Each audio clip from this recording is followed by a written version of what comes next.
Alors moi, du coup, je devais parler du rhume Maribel, mais il en a déjà parlé beaucoup. Alors,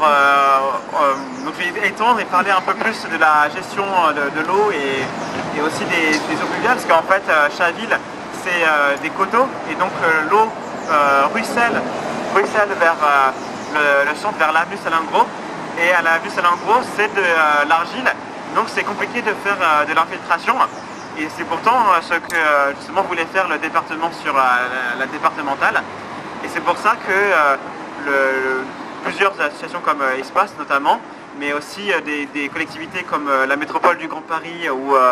Versailles Grand Parc, voudraient pousser l'idée de faire ressurgir à certains endroits le rhume Maribel pour permettre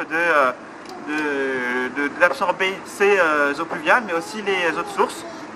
Et en fait, on voit qu'il y a à plusieurs endroits l'espace pour faire ressurgir le rue. Et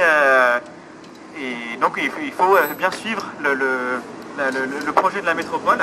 et aussi vérifier que Versailles Grand Parc ça s'implique au même titre que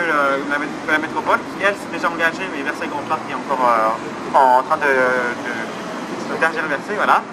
Et après, sur la gestion des eaux pluviales, il faut aussi penser que GPSO est en train de mettre en place un zonage pluvial